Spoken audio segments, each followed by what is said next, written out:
Já fizemos menção aqui que no dia 25 de setembro, Israel entrou no seu ano 5.783, o Rosh Hashanah.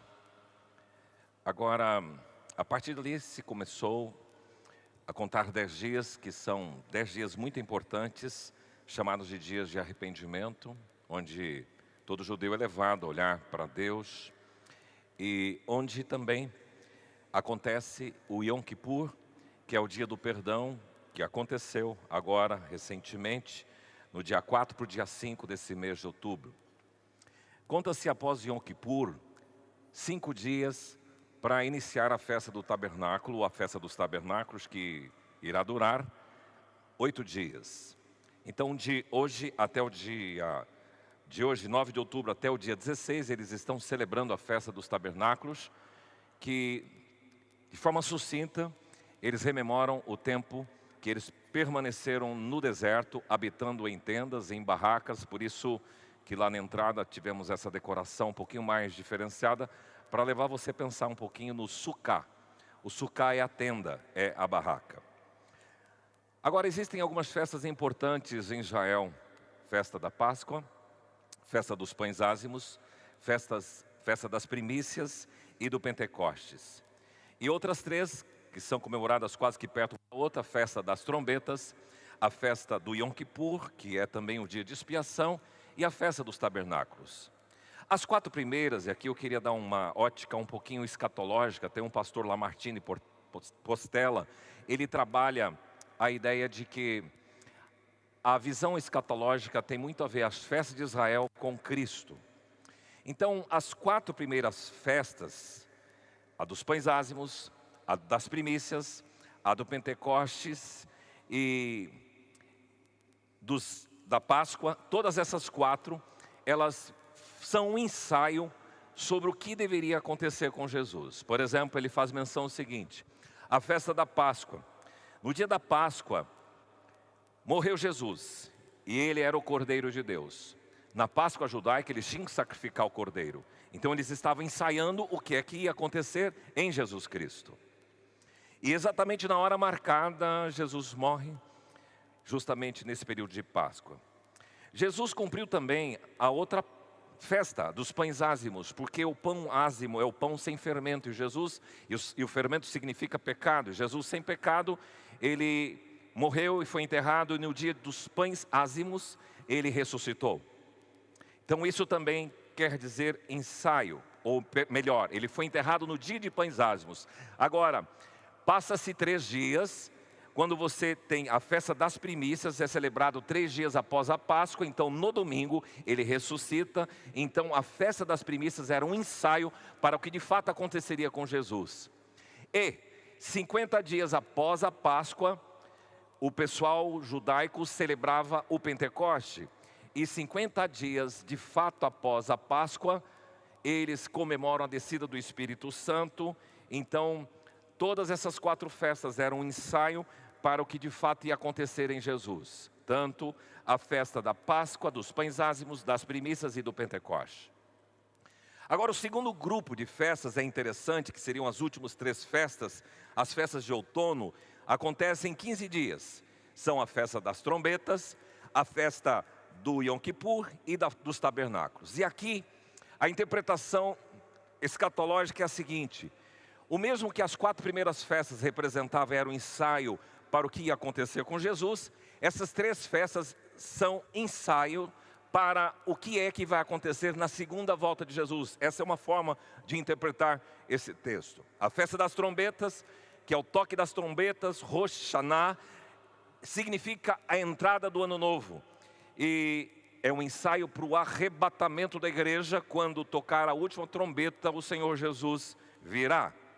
A festa do Yom Kippur, dentro dessa interpretação escatológica, como é o dia de arrependimento para o judeu, alguns estudiosos de uma corrente escatológica própria dizem que o judeu, durante os 7 anos de tribulação, eles terão a possibilidade de aceitar a Jesus e se converter. Então este é o dia do Yom Kippur para eles que vai acontecer. Então é um ensaio para o tratamento que Deus terá com esse povo específico, para aqueles que se arrependerem e se converterem nesse período.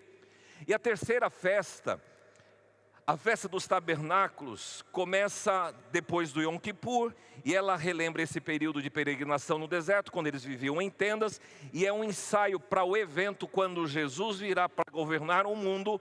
E o texto que nós vamos ler agora fala de um episódio em que Cristo está em Jerusalém e ele vai governar. O rei está em Jerusalém e ele vai governar. E eu quero que você acompanhe comigo a leitura desse texto, de Zacarias 14, 16 a 19, e no entorno ali, para que a gente compreenda. Eu queria que você ficasse ligado, porque tem muita informação e ela é interessante para que isso se torne algo prático na sua vida.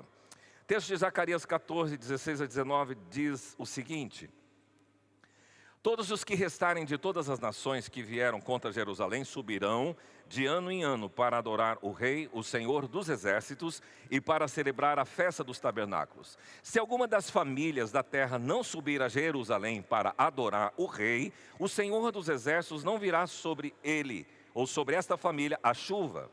E se a família dos egípcios não subir, nem vier, não cairá sobre eles a chuva, virá a praga com que o Senhor ferirá as nações que não subirem a celebrar a festa dos tabernáculos.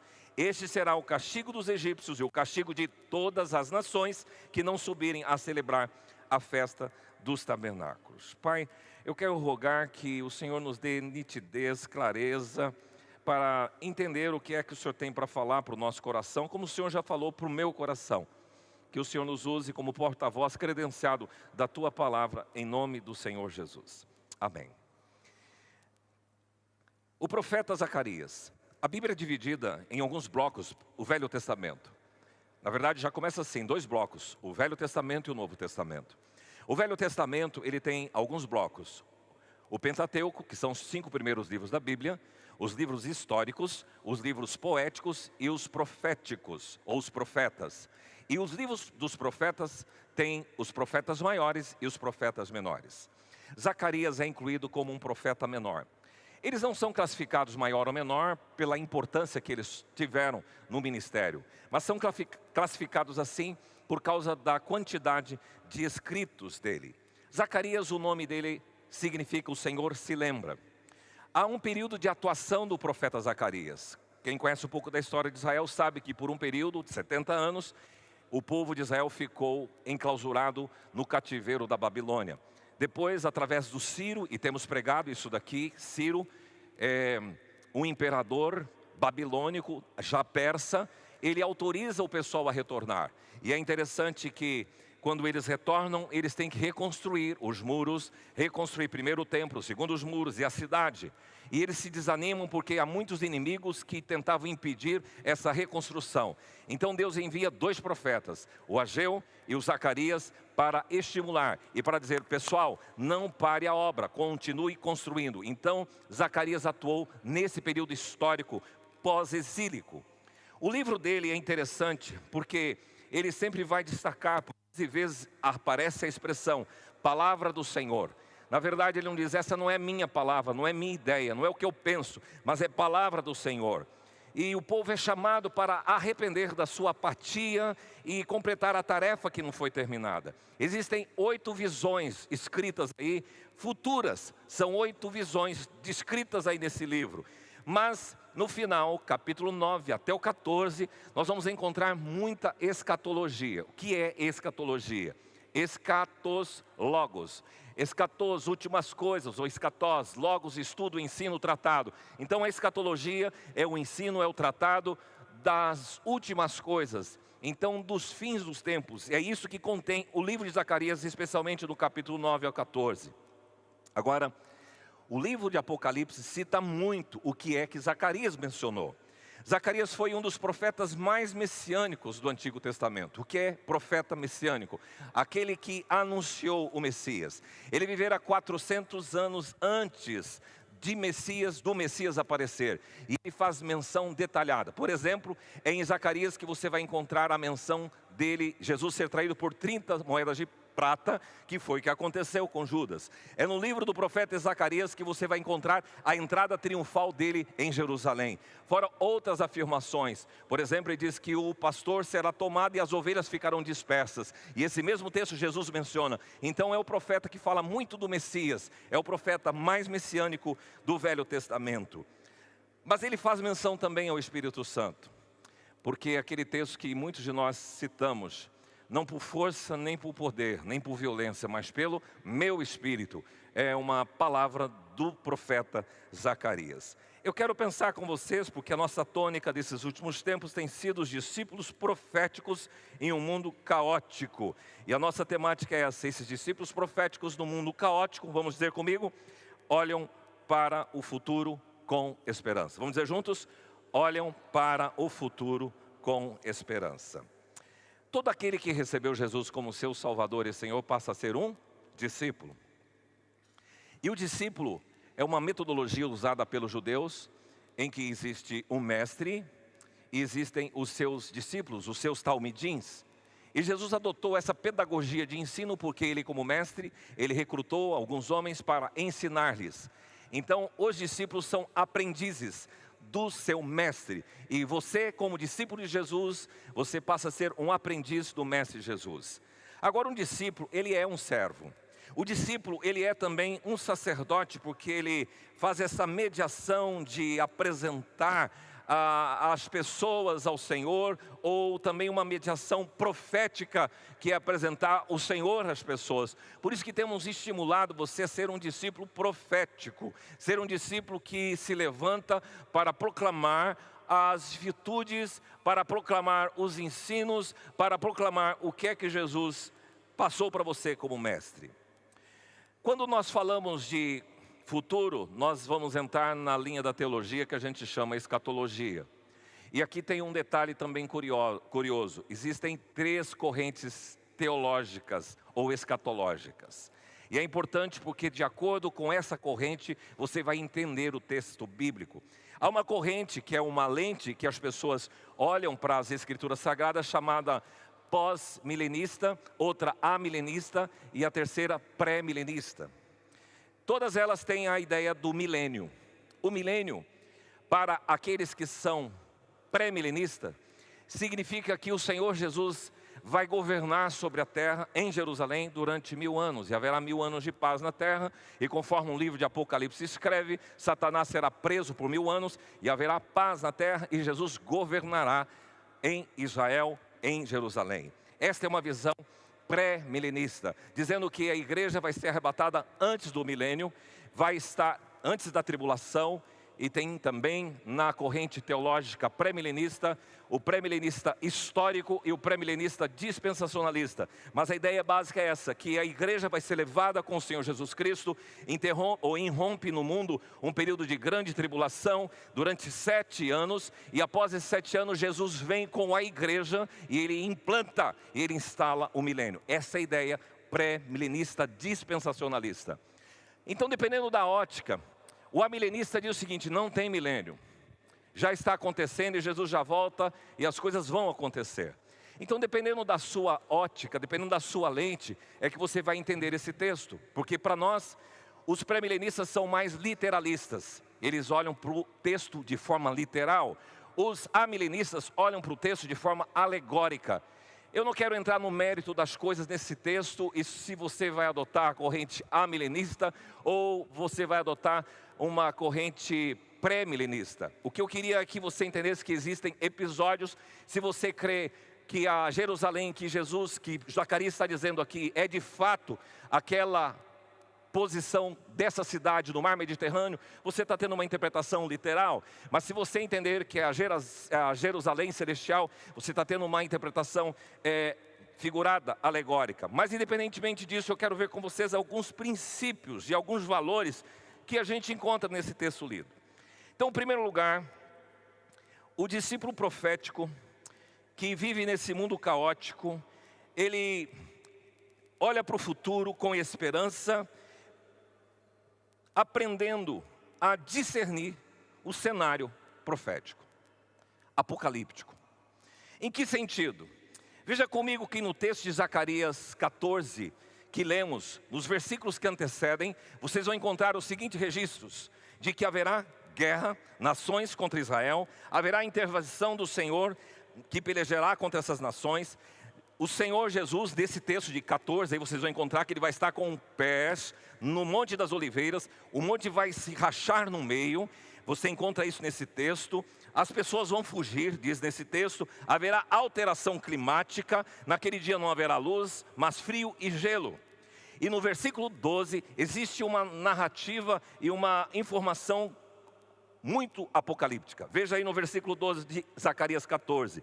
Esta será a praga com que o Senhor ferirá a todos os povos que guerrearem contra Israel ou contra Jerusalém. A sua carne apodrecerá, estando eles de pé, apodrecer-lhes-ão os olhos nas suas órbitas e lhes apodrecerá a língua na boca. Quando Zacarias escreveu isso, ele jamais ia pensar em guerra química, bomba química ou bomba atômica. Ele jamais pensaria isso. Mas o que está bem nítido aqui para o texto, aplicando para os nossos dias, é que esse tipo de coisa, a carne apodrecer, estando eles de pé e apodrecer-lhe os olhos nas órbitas, ou é guerra química, ou é guerra atômica, ou é alguma coisa bem dentro dessa linha. Que arma faz isso? Só essas armas. Então você percebe que Zacarias, ele pinta um quadro de um cenário apocalíptico e também um quadro bem profético. Agora, quantos aqui já ouviram falar na nova ordem mundial? Levanta a mão. Nova ordem mundial.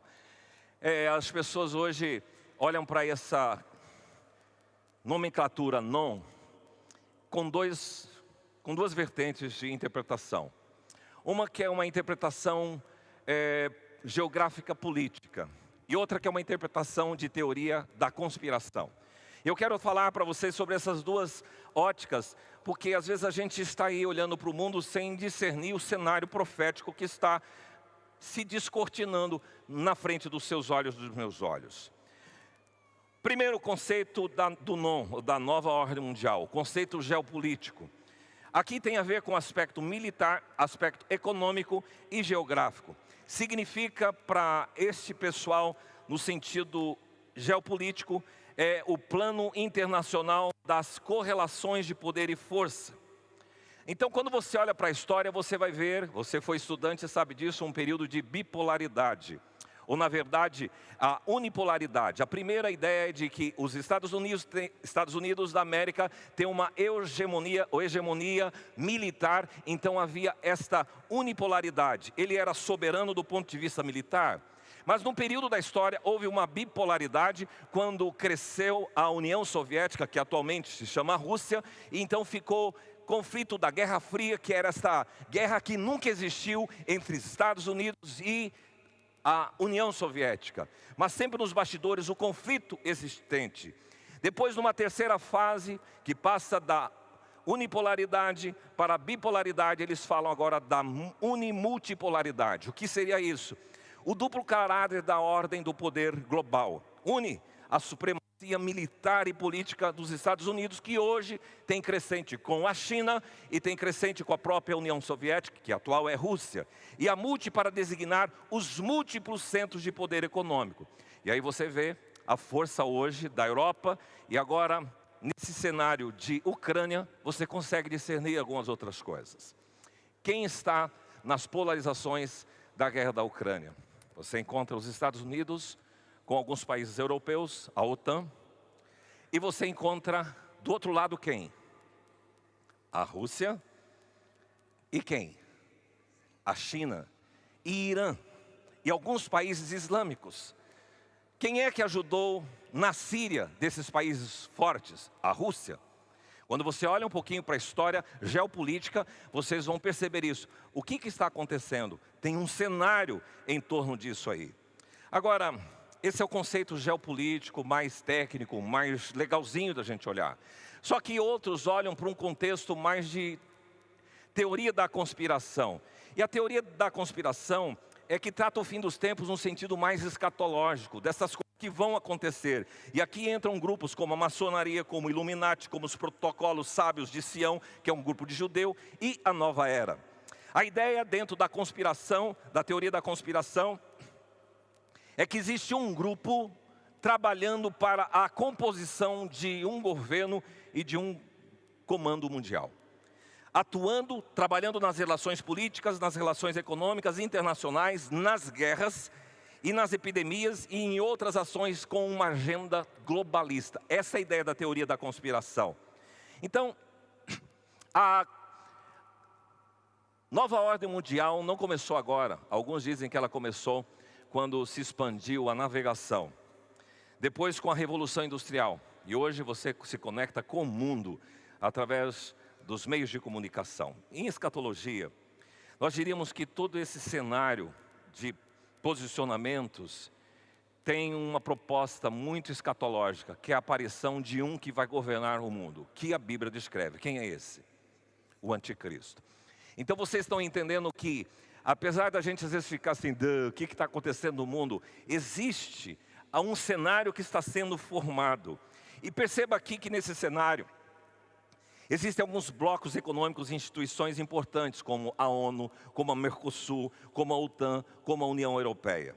A ONU, ela é mediadora de solução de conflitos, tinha que ser com a ONU, Organização das Nações Unidas. Os problemas deveriam trabalhar para resolver. Todavia, muitos pensam que a ONU segue uma agenda globalista. E é curioso isso, porque na época do Covid, nós tínhamos a ONU e tem um outro ministério, a Organização Mundial de Saúde, que está vinculada à ONU. E não sei se vocês entenderam essa discussão e as confusões que existiam sobre tipo de procedimentos e tipo de comportamento que a OMS trouxe, depois desfazendo conversas. Então a gente começa a ter interrogações em torno disso tudo. O grande reset, outra expressão estranha que as pessoas desconhecem, mas está sendo dita. Nos meios, equipamentos de informática, computador, quando ele começa a dar algum problema, você tem que fazer o quê? Dar um reset. O que é isso? Você desliga e ele reinicia para começar tudo de novo e colocar em ordem os seus arquivos e a sua memória e internamente o seu sistema operacional. O grande reset é que a ideia globalista é que vai dar uma mudança radical para o mundo recomeçar. E aqui você vê na CNN, por exemplo, recentemente uma notícia do presidente chinês Xi, que numa reunião pediu uma mudança da ordem internacional para uma direção mais justa e racional. E ele defendeu que os países integrantes devem abandonar a política de blocos, uma ideia globalista, e apoiar o sistema internacional com a ONU no centro. Já é uma ideia bem definida e bem clara dentro desse cenário. Zacarias, então, está lá na frente dessa nova ordem mundial. Ele narra os conflitos das nações, a guerra contra Israel e Jerusalém e a intervenção do Senhor. O que isso tem a ver comigo? Que os discípulos proféticos que vivem no mundo caótico, eles olham para o futuro com atenção para o descortinar do cenário mundial. Quando se fala de Foro de São Paulo, nós estamos entrando nesta área, nessa dimensão também. Mas a segunda coisa é que os discípulos proféticos no mundo caótico olham para o futuro com esperança, vendo a importância da cidade do grande rei. O texto bíblico diz que subirão de ano em ano para adorar o rei, o Senhor dos exércitos, para celebrar a festa dos tabernáculos em Jerusalém. Se você entender que é literal, você é um pré-milenista. Se você não entender que é literal, você vai ser um amilenista e pensar que é a Jerusalém celestial. Mas, olha a importância dessa cidade. A palavra Jerusalém é uma justaposição hebraica. Jerusalém, Shalem, Shalom, paz. E a tradução literal de Jerusalém é habita em você a paz. Denota tanto a cidade em si, como também os seus habitantes. Conhecer Jerusalém é uma experiência indescritível, incrível. Conhecer a Terra Santa. Há um grupo, uma caravana que está sendo programada para o ano que vem, lá no final de agosto, e o pessoal da Yantur que está, e a gente vai participar junto com esse pessoal. É a segunda vez que eu já fui, e todas as vezes que você vai em Jerusalém, que você entra na Terra Santa, você percebe algo diferente dentro daquele lugar.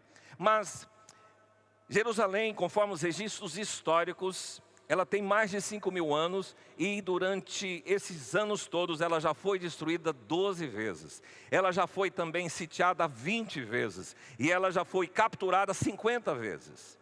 É uma cidade delicada e hoje você convive em Jerusalém com os judeus e com os israelitas e os palestinos.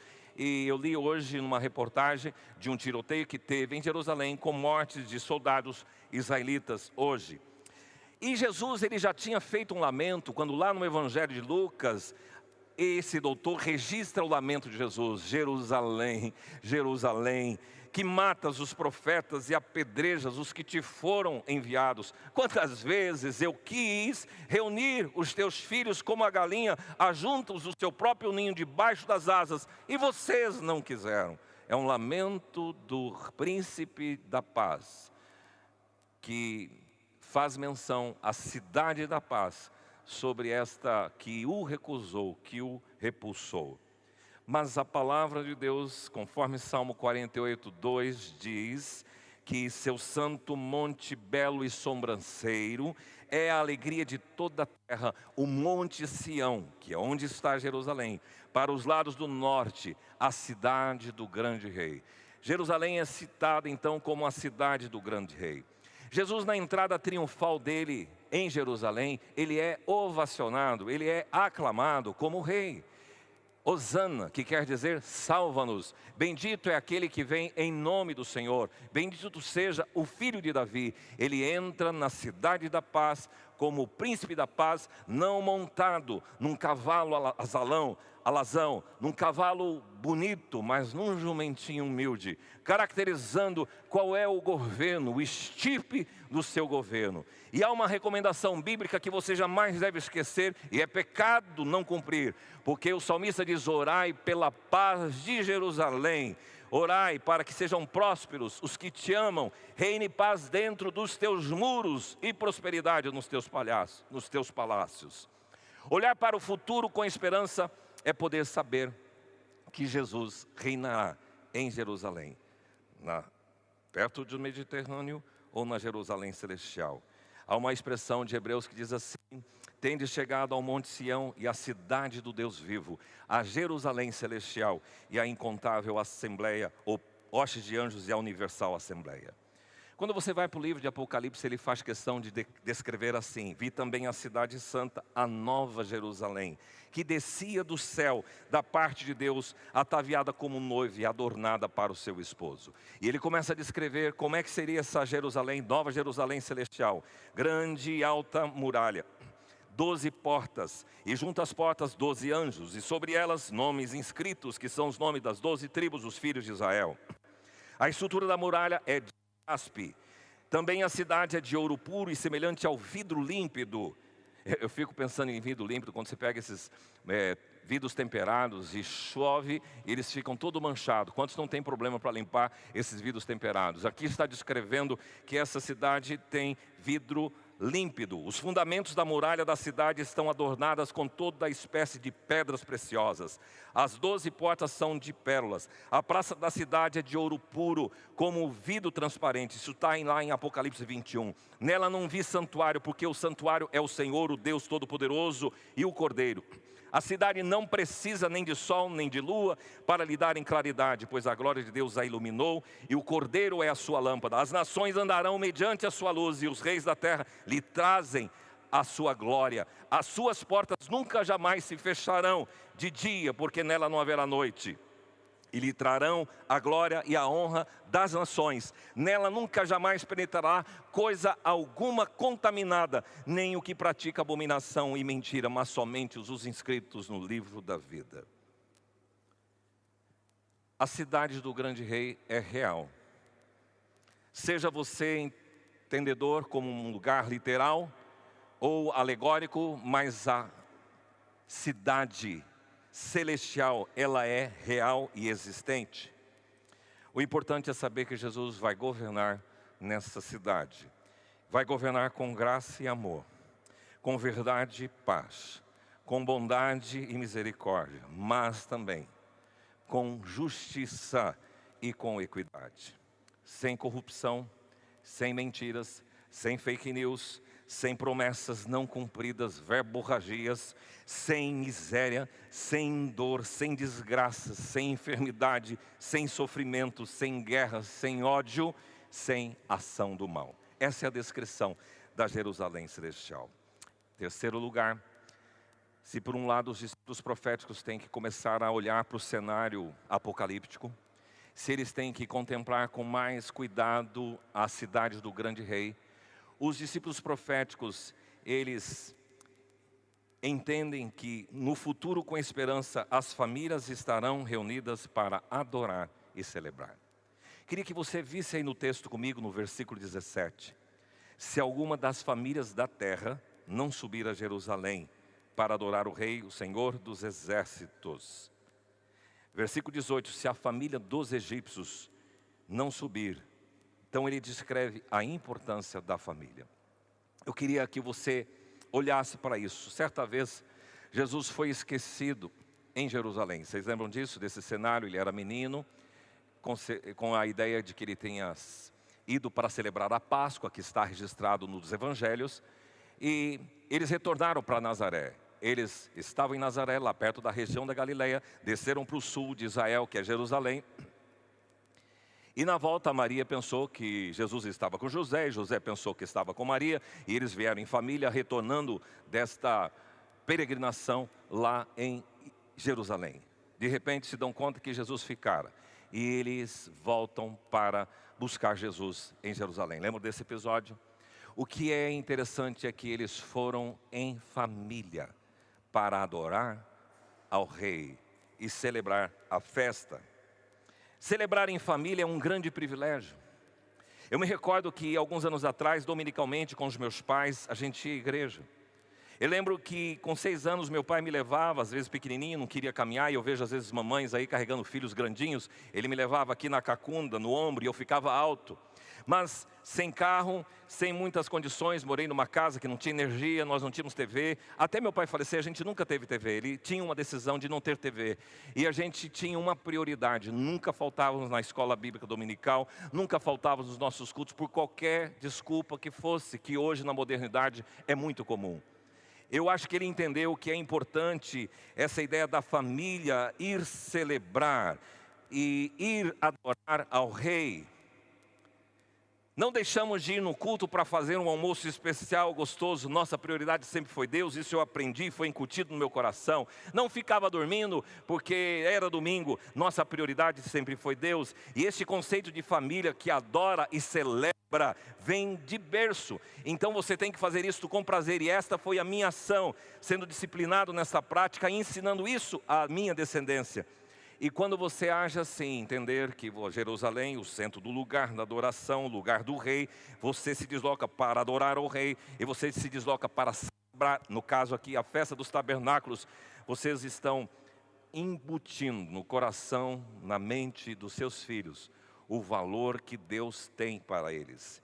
E aqui, meu querido, você pode perguntar por que alguns da sua casa, alguns dos seus filhos, não querem mais vir à igreja, justamente porque eles olharem em você a relação sua com Jerusalém, a relação sua com o adorar ao Rei, a reação sua com o celebrar as festas que o Senhor nos dá. Por isso é um desafio para você e para mim assumir uma postura profética dentro da sua família, como assim assumiu o Josué, grande líder em Israel. Vocês têm que definir a quem vocês querem seguir, mas eu e a minha casa vou servir ao Senhor. Inclui eu, meu cônjuge, inclui meus filhos. Assuma uma postura sacerdotal como Jó assumiu. Lá em Jó 1:5, você vai ver que ele frequentemente fazia um tempo de intercessão pelos seus filhos para que o Senhor os perdoasse. Assume a posição de instrução de Salomão, que diz: você pai, você mãe deve ensinar a criança no caminho em que ele deve andar, para que não se afaste dele quando for velho. Então essa consciência, essa responsabilidade é minha. Siga a ordem do Senhor Jesus em Mateus 6,33. Busque em primeiro lugar o reino de Deus e toda a sua justiça, e as demais coisas serão acrescentadas. Esta é a ideia. Para com esse tá chovendo, tá frio, tá calor, tá cedo, tá tarde, tá com sono, tá doentinho. E você não assume uma postura de gente que entende o cenário profético, a importância de Jerusalém e do rei, e a importância de você ir adorar e celebrar ao rei.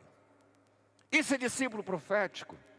E você quer que o seu filho ame a Jesus, se você não demonstra essa consciência piedosa, de devoção, de entrega, de rendição. Adorar o Rei, o Senhor dos Exércitos, a palavra hebraica é inclinar-se, é prostrar-se, é subjugar-se, uma posição diante de um superior em deferência, diante de um Deus em adoração, em rendição, em temor, em plena sujeição. A gente precisa aprender a ajoelhar mais. Eu vejo que a gente faz isso muito esporadicamente. Mas todo casamento tem um genuflexório, e ali é um tempo legal falar, jovens, ajoelhem-se, porque os seus pais vão abençoar vocês, e vocês, nesta postura, vocês estarão declarando publicamente: Deus, se o Senhor não tiver com a nossa aliança, a gente não vai conseguir caminhar sozinhos. Nós precisamos aprender a curvar, a se prostrar diante do Senhor. É a mesma palavra utilizada também para pessoas que se prostram diante de deuses falsos. Porque tem gente que se curva diante dos times. Você, um torcedor fanático, se curva diante dos times. Você abre mão de culto para torcer pelo seu time. Você abre mão de hora devocional. Você abre mão da palavra para fazer qualquer outra coisa, para se divertir. E tem gente também se curvando diante de candidatos. Tem gente que se curva diante de artistas. Tem gente que se curva diante de pensadores. Domingo passado foi difícil para quem mora ali no centro, perto das imediações do Hospital do Coração. Ali no Erasmo Braga havia uma comemoração, possivelmente dos candidatos que tinham ganhado, mas você escutava buzina, uma forma abusiva. Isso lá para as 10, 11 horas da noite, ronco de carro, pessoas fazendo bagunça, fazendo curvinha e pneus cantando. Eu falei, queridos, que tipo de vida é essa? Ninguém merece. As pessoas bebem, gritam, buzinam, roncam os motores, dão cavalinho de pau, bebem, dançam, xingam, infernizam a vizinhança e ninguém merece. Alguém uma vez me disse que quando você for comprar uma casa, vai de noite para ver se a vizinhança tem som alto. Uma vez eu estava em Imperatriz, achei interessante num condomínio, num prédio muito bonito. O cara pegou, saiu na sacada do prédio, falei, puxa, em prédios assim meio chiques, a gente não espera isso. Mas o cara pôs o som alto para todo mundo ouvir. Meu irmão, você gosta da sua, nem que seja gospel, não faça isso, porque os outros não são obrigados a ficar ouvindo o que você quer ouvir. E essas pessoas se comportam assim. Eu prefiro muito mais um culto. Jamais troco o momento de adoração, de louvor, de celebração, da rendição ao Senhor, como vocês estão fazendo hoje. E aqui deixa eu fazer uma pausa, porque eu ouvi uma palavra muito sábia de uma mulher essa semana, dizendo assim, uma filosofia, um adágio de Platão. Platão diz o seguinte, que as pessoas normais falam sobre coisas. As pessoas mesquinhas e medíocres falam sobre pessoas, mas as pessoas inteligentes falam sobre ideias. Aqui serve uma dica para você se comportar nesse período político. Você não precisa gostar do Lula, você não precisa gostar do Bolsonaro, porque pessoas mesquinhas e medíocres discutem pessoas, falam pessoas. Você não precisa discutir se é urna, se é voto impresso, são coisas. Agora eu quero propor para você com inteligência discutir ideias. Discutir princípios. E crentes, por favor, não rasguem a Bíblia. Nenhum dos candidatos que existem aí vão ser de A a Z com princípios cristãos. Nenhum deles, não tem. E nenhum foi chamado com esse princípio. Mas você já tem ideias de como você tem que escolher para que você analise as ideologias que estão por detrás. Você não precisa gostar do Bolsonaro, você não precisa gostar do Lula, mas você tem que avaliar com sinceridade quais são as ideias que estão por detrás disso. Pausa. Voltemos. O discípulo profético, ele tem esta noção de adoração, mas ele entra também na celebração dos tabernáculos. E aqui eu queria dizer o seguinte: se a família não subir a celebrar a festa dos tabernáculos, e aqui são as sucás, elas eram feitas de ramos, e elas tinham frestas para que as pessoas que estivessem debaixo da sucá, que são as tendas e as barracas, pudessem olhar o céu. É muito interessante esse período de 7, 8 dias, toda a família em Israel tem que ficar na Sucá. Eles saem daquelas casas confortáveis e bonitas que muitos de vocês têm aqui, e você tem que ficar no Sucá. Para quê? Para relembrar de onde vocês vieram.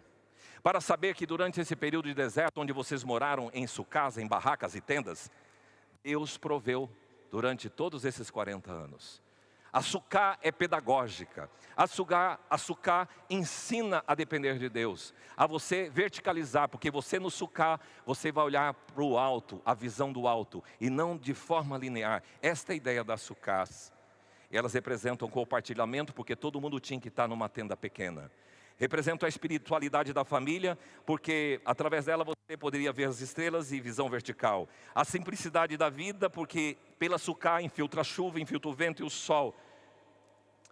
De 3 em 3 anos eu costumo ir para a Bahia e meu pessoal lá é muito humilde. E Deus me ensina muitas coisas quando eu estou lá na Sucá e vendo o que acontece. O tempo de peregrinação, a vida precária, a provisão e dependência do Senhor.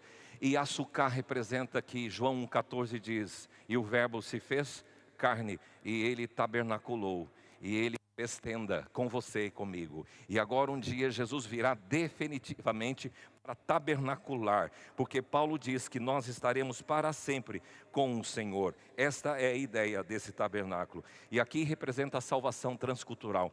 Existem 3 situações que eu já vivi, transculturais, que foram importantíssimas. Primeiro, na década de 80, eu creio 90, início dos anos 90, nós fizemos com a mocidade dessa igreja um acampamento lá em Amambai. E lá era junto da missão evangélica Kaiowá, junto com os terenos e junto com os kaiowás.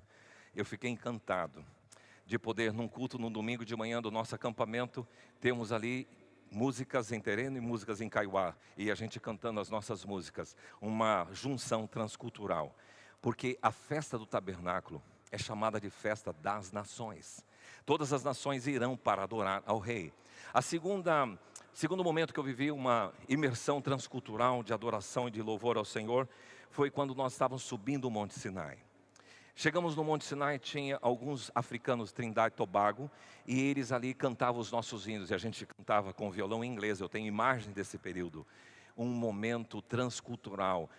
Todas as línguas, de todas as raças, tribos e nações, muitos virão te louvar, porque a festa dos tabernáculos é para adorar ao rei e para celebrar a festa das nações. E um último momento transcultural foi na porta do antigo templo, na verdade no Muro das Lamentações, quando toda sexta-feira o judeu com as suas sinagogas se reúne no Muro das Lamentações para celebrar e aguardar o Messias.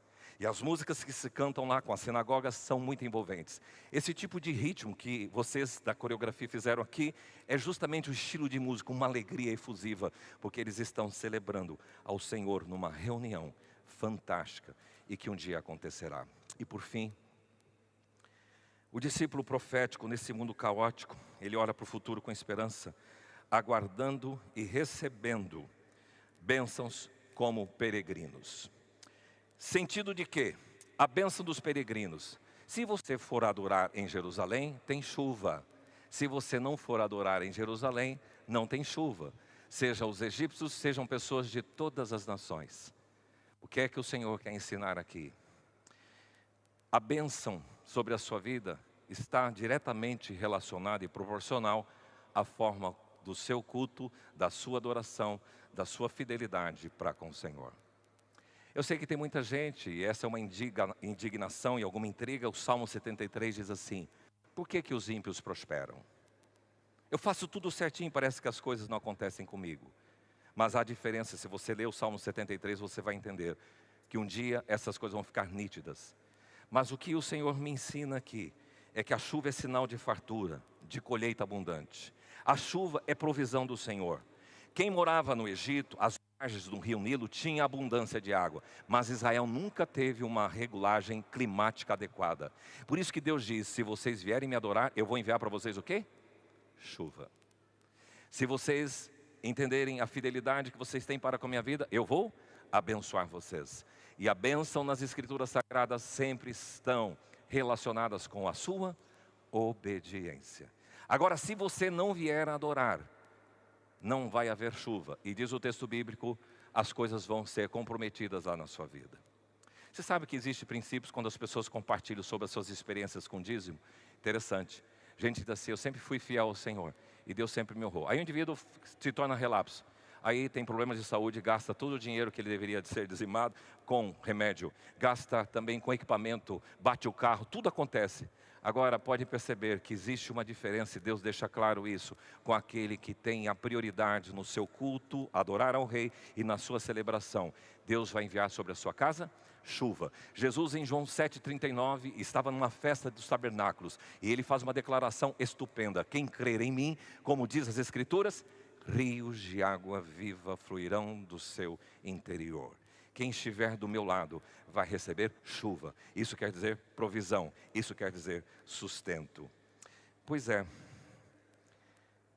Deus não barganha com os que são fiéis, mas Deus ama e abençoa os seus filhos fiéis. Ele não diz, faz isso que eu vou te dar isso. Mas ele diz, se você fizer isso, porque você é um filho obediente e fiel, irei te abençoar. Quero convidar você a se colocar em pé nesta hora. Eu sou discípulo de Jesus, ok? Glória a Deus por isso que você é um discípulo do Senhor Jesus Cristo. Mas você vai ficar aí assistindo de camarote tudo que está acontecendo no mundo, no cenário profético, apocalíptico e mundial? E não consegue perceber que algumas coisas estão acontecendo e você nem se dá conta disso? Ei, acorda. O que tem a ver isso com o meu país e com a política? Tem muita coisa a ver. Você precisa aprender a discernir essas coisas. A segunda coisa, olhe para Jerusalém com mais carinho. É a cidade do grande rei. Jerusalém, a cidade da paz. E um dia, seja na Jerusalém física, material, geográfica, seja na Jerusalém celestial, todas as nações irão adorar o rei, o Messias. Agora, entenda que nós vamos subir para Jerusalém para adorar o rei, se curvar. Sobre qual objeto e qual coisa você tem se curvado? Do seu patrimônio? Do seu dinheiro? Da sua posição social? Se curve diante do rei. Do seu time? Sob qual ente, qual coisa você tem se curvado? Chega diante do rei. Daqui uns dias vamos estar celebrando aqueles magos do Oriente que apareceu com ouro, incenso e mirra. E viemos trazer para o Salvador a minha oferenda. Quando vocês vêm a um culto, vocês estão trazendo ao Salvador a sua oferenda. Que você saia deste lugar edificado com a palavra do Senhor. Porque em contrapartida Ele abençoa a sua vida. Se você vir adorar, você vai ter chuva. Você vai ter bênção. Então, meu amigo, aprenda isso com muita rapidez. Para que a sua vida seja transformada em nome de Jesus. Feche os seus olhos, nós vamos orar. Pai, obrigado por estarmos aqui neste lugar. Esse ambiente que o Senhor preparou para nós, para buscar a Tua presença, para buscar a Tua face. Deus, o Senhor conhece cada coração que aqui está. E nós precisamos, como discípulos, olhar para o futuro, mas não com medo e não com tristeza, mas olhar para o futuro com esperança. Que o Senhor encontre aqui neste lugar discípulos que não estão com medo do cenário político que vai acontecer no nosso país, mas porque eles veem mais do que isso, eles olham para o cenário futuro. Haverá um dia que o rei se manifestará. E há uma convergência de todas as coisas e esse cenário está sendo preparado. Dá discernimento para cada um de nós observar isto. Iremos a Jerusalém para adorar e celebrar a festa das nações e reunirão ali pessoas de todas as línguas, tribos, raças e nações para celebrar ao rei. Que a sua família, que a minha família seja encontrada neste lugar. Pai, restaura a nossa família. Pai, nós queremos todos os nossos queridos da nossa casa envolvidos nesse projeto de adoração e de celebração. Se tem algum querido lá em casa que ainda não foi ganho, Pai, que o Senhor traga um quebrantamento no coração desse pai, desta mãe, desse filho, para que os seus filhos sejam conquistados e os pais deste filho também sejam conquistados para o Senhor Jesus. Que a chuva, que a colheita, que a provisão do Senhor aconteça para todos aqueles que colocam em primeiro lugar o teu reino e a sua justiça. Em nome de Jesus. Amém. Você pode se assentar.